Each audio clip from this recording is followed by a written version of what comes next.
Alright, today I'm going to be making a tutorial on how I edit full Milky Way panorama images.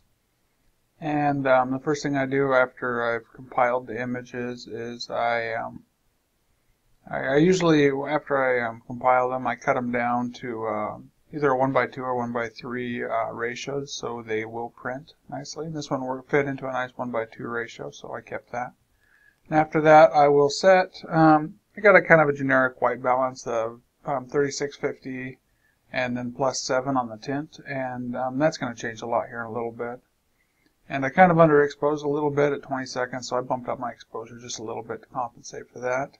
Usually I go 30 seconds on shots like this, but the first thing I'll do is I will go ahead and edit it in Photoshop. And I go straight to Photoshop, and I've got it loaded here. And I go into my actions, and I have downloaded, or I purchased the Mini Stars action pack. And this is a critical first step that I do, and what it does is it'll reduce the size of the stars. So I'll just go ahead and select the setting 5 because I've learned that looks pretty good. And that will now just run through and do its thing really quick.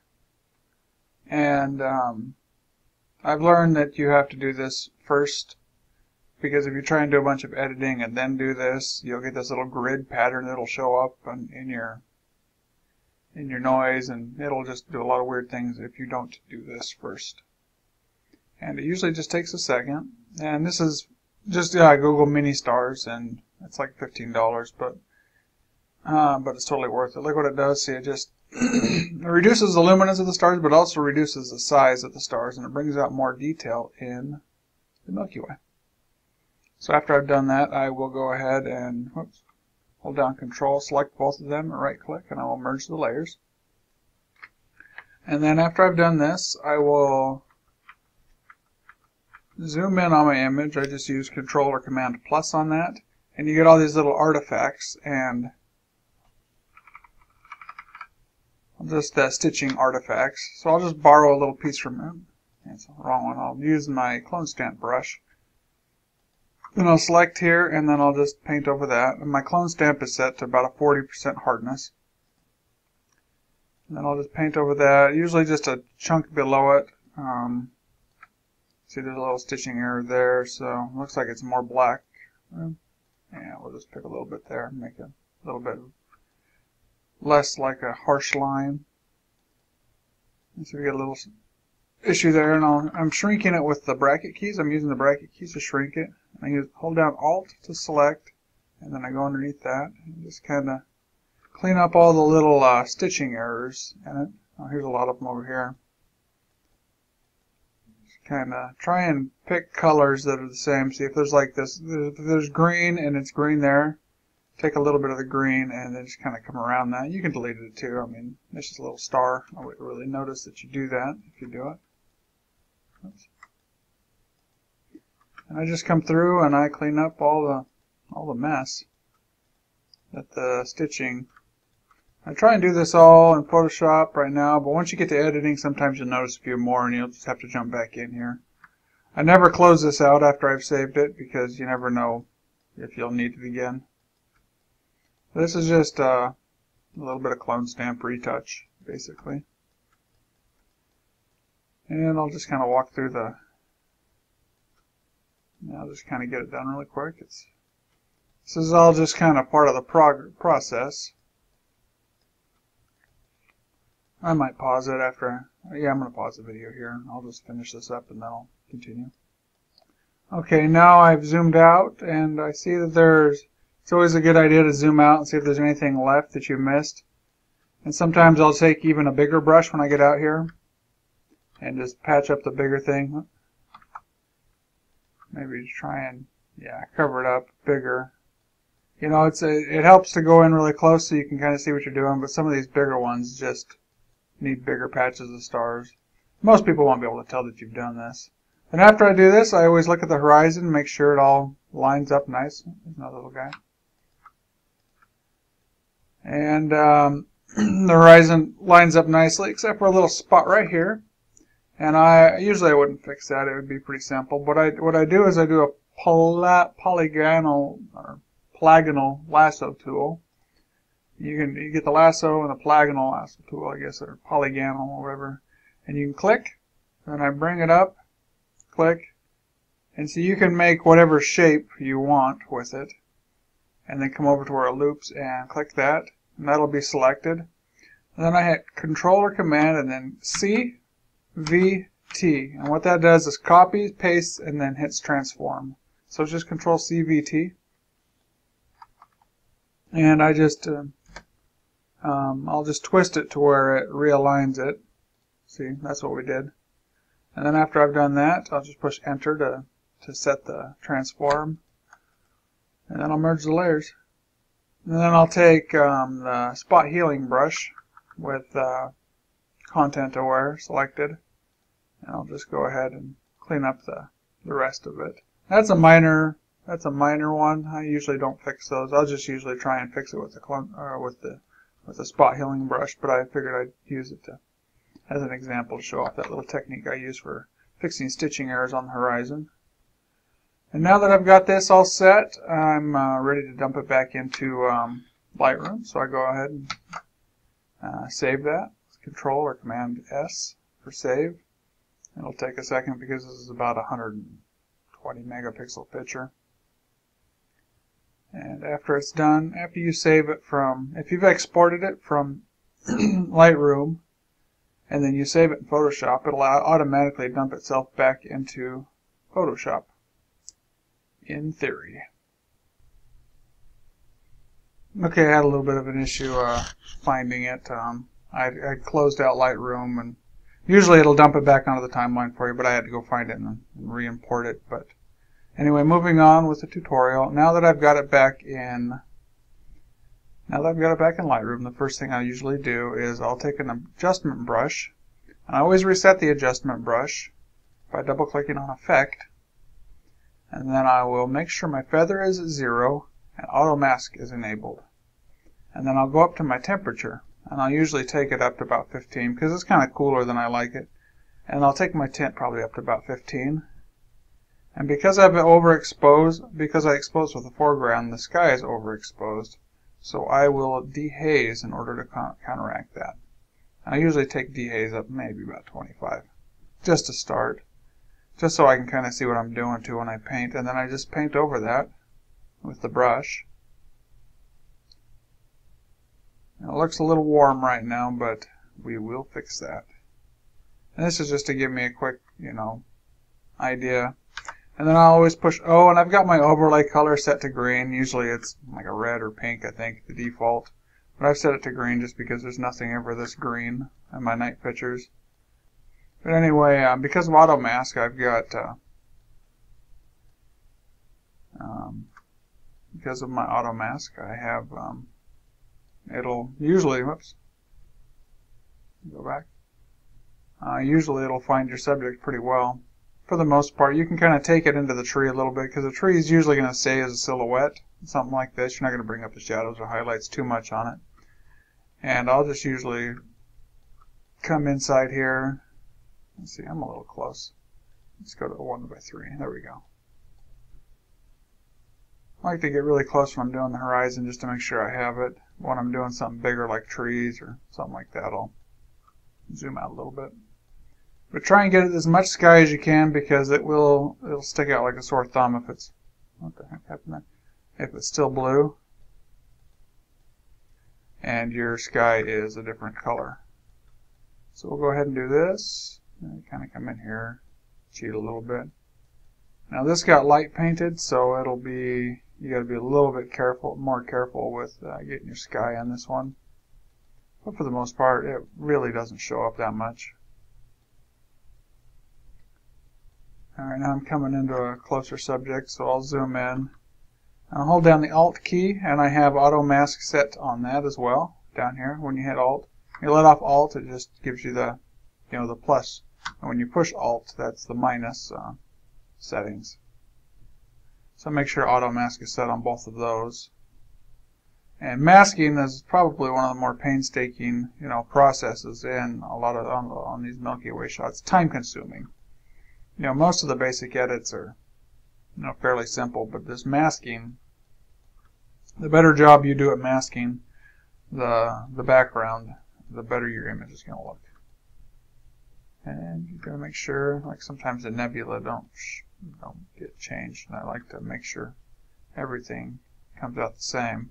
Sometimes you can disable auto mask, zoom back out, and then just make sure all of it, because this will get everything without discriminating. Like a lot of the stars didn't get hit, so I'll just go ahead and do that with that.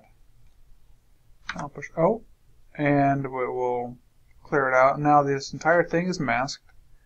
So now because I underexposed it, I will bump up my exposure just a little bit, just to make it look, okay, yeah, by about a half a step. Because I really like to have it, you know, a nice foreground like this, and then the sky to where it's just a little bit hazy, maybe dehaze just a little bit more on it. That's a good baseline setting. And now after I've done this, I like to use color calibration for my saturation because it gives me access to all three channels, color channels, and it's down at the bottom. I use the version 4, which is the current version. And I usually just take the blues and nuke them. And that will usually oversaturate the foreground, but we'll deal with that in a minute. But what I'm really going for is a nice colorful sky. And I usually take the greens about halfway. And that brings out a little bit of the green in the air glow. And I'm going to create another mask here, and I'm going to get rid of deal with the foreground. But for right now, I'm dealing with the sky. And that's a really nice saturation of there's a lot of air glow out here that night, which is what I'm trying to capture. And now I will go ahead and from here, because we did the mini stars, we lost a lot of the luminance of the stars. So I like to take lights, and I will bring up the lights, not too much, about right there. Just a nice balance. Make them, because if you go too far, then it's too bright. But go about 60, and that really brings out the detail in the lights. And now we're really getting some nice color here. But now I will go ahead and edit the Milky Way specifically, which will require another brush. So I'll go ahead and hit New. I'll double click on Effect, and then I will bring my feather up all the way. Yeah, there we go. And shrink it down. Take the feather down just a little bit. And now I will do what I do is a blacks brush. I will take blacks and I'll go down to about -10. And I'll come in at 1/3. And I will paint everything that's black. Go ahead and paint my blacks. You don't want to go too far off this little row Ophiuchi complex is what this is called, this little arm here, because it'll look weird. But I really just try and get really careful on that one. But for the most part, the rest of this is just you go ahead and you can paint. Just go ahead and paint some blacks. And auto mask is disabled on this one, so it'll just paint wherever you paint. That's critical. Otherwise, it'll just pick and choose and won't look that great. But this is just to give some nice contrast. Now I see a lot of people, they go really super dark to make it look night, and I don't like that too much. I like to bring out the colors, because you know, my philosophy in photography is if there's color, enhance it. If there's no color, you know, go for silhouettes and contrast. You know, like a nice sunny, nice good sunset. You know, why wouldn't you want your foreground in it? You know, but if it's just a generic sunset, then yeah, okay, whatever. Just you know, use silhouettes. And that's kind of my philosophy on editing. Is if you have color, use it. If you don't have color, go silhouettes. Because there's so much color out here from the air glow, I like to keep the foreground nice and bright. You know, the sky nice and bright. And I use -10 to kind of, see there's the difference. Now from here I'll reset it and kind of bring it, I like, -10 is a little bit too much. I kind of fine tune it, -8. I usually don't go too far on it, but alright, -8 looks pretty good. Give me some nice contrast in there. And one thing I do, I don't always do it, but another step I can take, it kind of brings out the brightness of the stars and gives a little bit more grit to the Milky Way, is I will use a white feather, the whitest feather you can, and then I will take clarity up to about maybe 15. And then I will just go ahead and paint along this whole thing. So I'll click and paint with the center of my Milky Way, or the center of the brush over the Milky Way, and then the feather to the outside of it. And it doesn't matter if you overlap the foreground on this one too much, because it won't do much. But see the difference? See, it just brings out the stars a little bit and gives you some nice, gives it, ooh, a little bit too much. Most of this is just kind of personal preference from here on out, but I like to give it just a little bit of a punch, about 27, settle in there. I don't like to go too much because then it looks over processed, but I like to try and keep it, make it stand out, but not stand out to the point where it's like, oh, you know, it doesn't match the rest of the sky. See, I did that mini stars thing to begin with so that the stars will all kind of just blend together.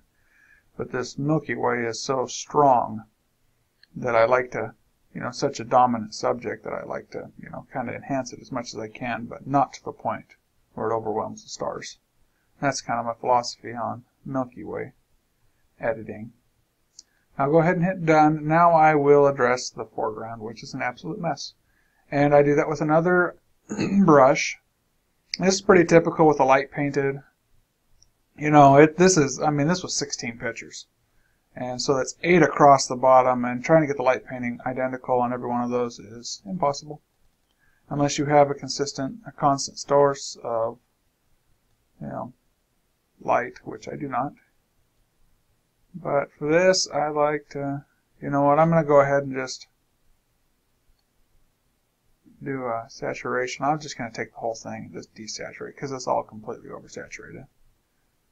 Like back when it was at raw, it was unsaturated like this, and now too much.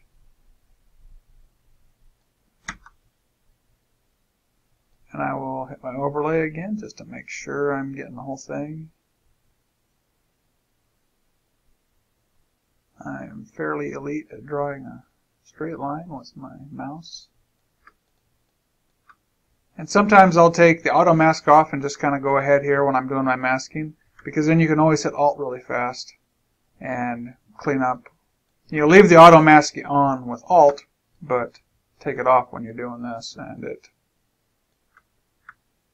you know, it gives you the freedom of being able to paint wherever you want without taxing your computer, you know, without asking your computer to do too much.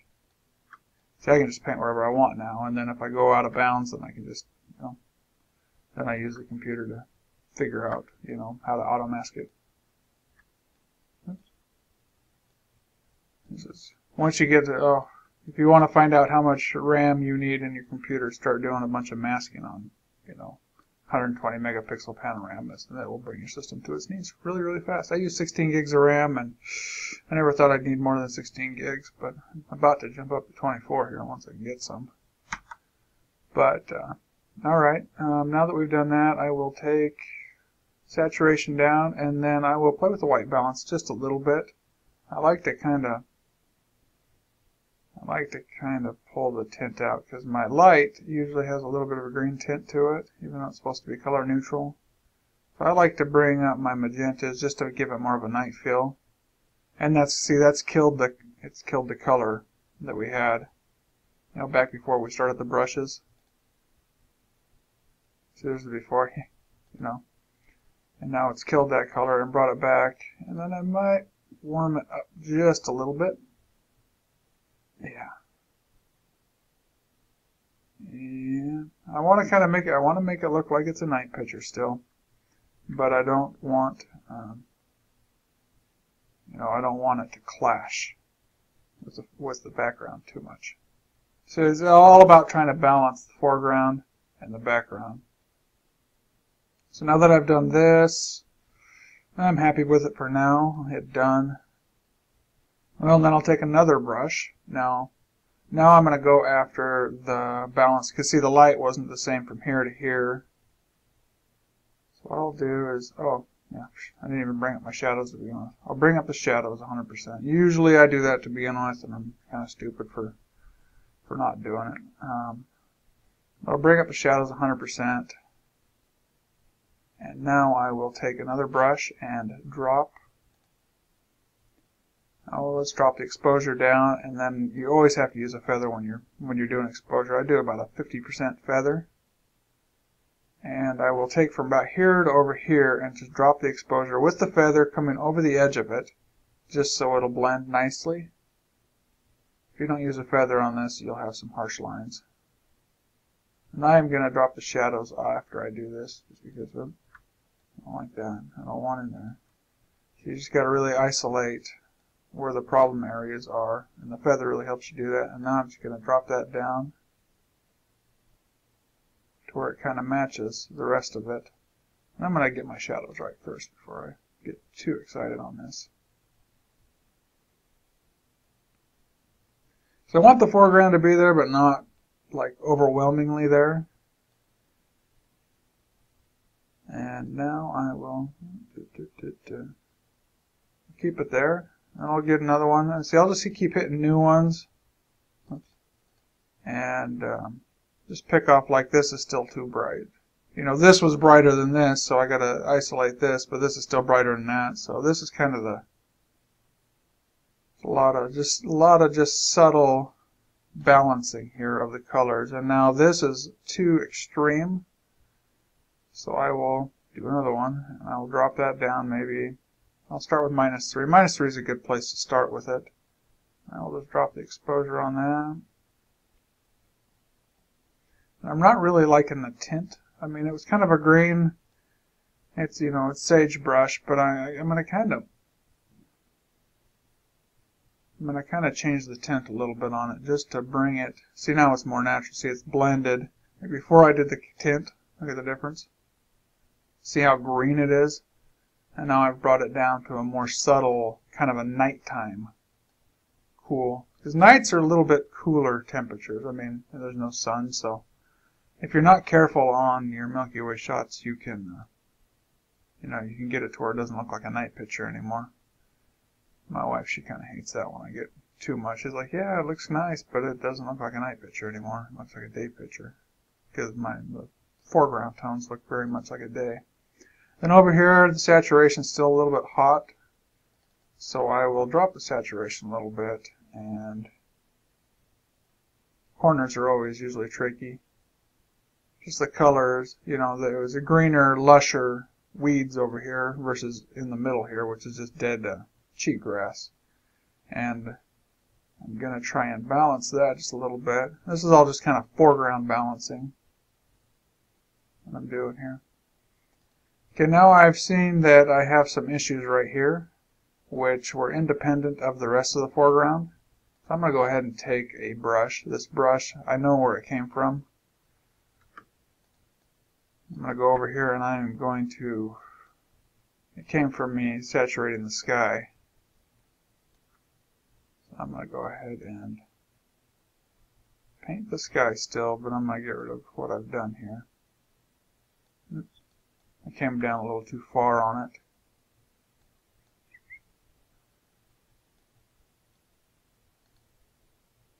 This is very much an unscripted edit here. I'm just this is what it takes to edit a Milky Way picture. There we go. And the more time you can spend on these fine details, the better your image is going to be. The ultimate goal is to try and balance the sky with the foreground, while still making it look like they're not two different pictures. Because if you don't have that balance, you'll be like, oh, it just looks like you put a foreground on it looks like Photoshop, Get in here just to make sure there's, Get down there. There we go. Trying to keep track of your brushes sometimes is a little bit of a nightmare, but I've got like 1, 2, 3, 4, 5, 6, 7, 8. Like I've had like 16 brushes on a shot before. Now the shot's kind of finally coming together nicely. I really kind of like, I didn't know what the tone was going to be because I haven't re-edited this one since I've learned my new techniques. And my new technique is to kind of bring out the air glow a little bit. Now one trick to add a little bit of luminance to it. add a little bit more pop is I'll come down to the blue tones. I'll just enhance those a little bit. See that? It just kind of brings out a lot of these stars. A lot of the stars in the main band of the Milky Way are blue. Cool, and see how that just brings it out. I mean, here's the difference. Here's the before, here's the after. And it's just a little subtle shift. And that's why I didn't go too far overboard with the clarity, because I wanted to do that with the blue. And what that did is it enhanced the stars in the Milky Way, but it also enhanced the stars in the sky around it. So it kept, it kept the balance between the two. When I was doing the clarity, when I was just, bringing out the detail with the clarity, it was only focused on the Milky Way. And had I gone overboard with that, it wouldn't have balanced with the sky around the Milky Way as well. But this is basically my edit. I'm actually pretty pleased with it. Trying to think if there's anything else I'd like to do. Oh, here's another thing. When the core is this low to the horizon, I like to take another brush, this little thing, and I'll target from about right here where it goes black. This is about the light pollution line, or the horizon dust line, from about here down. So I'll take a new brush, and I will dehaze maybe about 15 to begin with. And I will take a white feather on it, fairly white feather, well, just about 50% feather. And I will paint just the Milky Way core. And this is something, northern hemisphere-ish. Down in the southern hemisphere, this core is right in the middle, and it really makes me jealous because it's so cool. But see what that did? Is it just brought out, gave it a little bit, it kind of fades out, and it created a balance between the top and the bottom. It gave it more continuity of tone. And let's see here. Sometimes I bring it down. And sometimes I'll drop the highlights on it because these stars can get a little nuts in here. Just kind of play with it a little bit. That didn't do anything. Maybe even add a little bit of clarity. But for the most part, now it's just kind of, retouch. See if there's anything that I missed with my retouch in Photoshop. Just kind of examining the image, making sure you like it. Now, here's the green. Here's that green, and this green stands out a little bit. That's from the flashlight. See, when you give it a kind of a final look around, you really kind of. I like to zoom in, zoom in, zoom out, make sure I really like what's going on. I'll just take another 50% feather on this one, and I'll change the hue, or change the tint a little bit, like I did with the sagebrush, and it's still a little strong, so I will desaturate. See, I saturated the greens pretty heavily so I could bring out the greens in the air glow, but the downside of that is that if you have any green in your foreground, it's going to super color punch it. And I used to do a lot of saturation with the HSL settings, hue, saturation, luminance settings down here. I used to just do individual color channels. But what I found with doing color calibration is it brings out, it gives it there's more of a feather with the colors. It isn't just green and then just blue and then just reds or whatever. It gives more of a transition between colors. And the air glow is kind of funky here. It just kind of stopped there. Sometimes I'll grab a little bit and put it over here just to make it look like there's a little bit more continuity. And air glow, I've kind of embraced air glow lately because it's just it gives a really kind of a cool greenish tint, colorful effect to my images. And, from here it's just kind of playing around with, maybe give it a little bit, warm it up. It's all just personal preference. A lot of people like to go, I call this sky bacon when you go too much. It's just, well, I've heard it called sky bacon, but I kind of like the teal look to it. And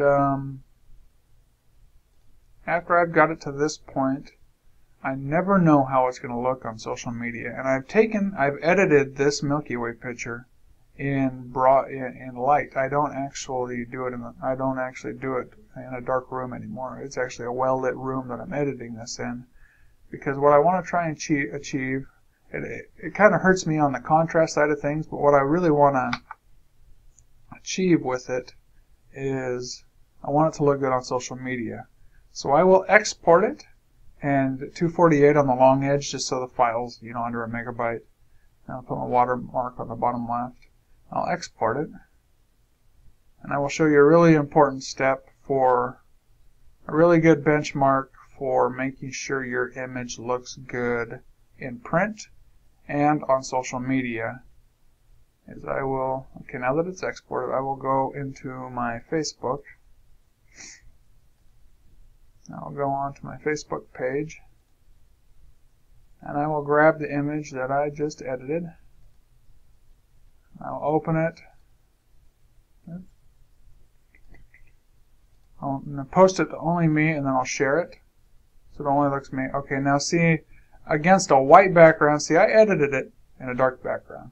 Now against a white background, it looks dark, which means it needs more exposure. And I have a hard time, exposing too much when I'm editing it. See, exposing that brings out the brightness a little too much there. So I will actually take the highlights down just a little bit to counteract. There we go. And sometimes after I'll give it a little bit more contrast.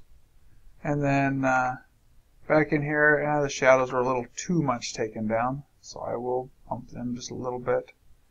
And I'll re-export, overwrite it, and then I will just edit my post. Wait for it to export, and open that up, and I will close that out and delete the previous one, and I'll save it. And that'll show me what it looks like. Okay, now we're coming around to it. It's a lot brighter than it was before. And what you really want to achieve is a nice bright subject, like a nice daytime kind of subject. It makes it look like good on social media, because Twitter's white, Facebook's white, and what I've learned is if you print this on a metal print, they always come out super dark, and if it's too dark for social media, it's too dark to print. So if you printed this right now like this, it would look as good on a wall as it does here on social media. And that's one little trick I've learned about getting my final exposure right on the, I always struggled, how do you get the exposure right on your image? And that's one trick I've learned, because you're editing it, everything's dark, and I even edit in the light, because I want, if I edit in the dark, I export, and if everything's so dark, you just get locked into this kind of darker tone because you're in a night picture, and then all of a sudden you have just this super dark. You have to take up the exposure about, 70 or 80 or, almost by 1, just to be able to see it well on social media. And then then none of the rest of your adjustments would work or anything like that, because you've had to expose a lot more. So I like to edit in the light when I do these, and these are kind of my tricks for editing a Milky Way picture.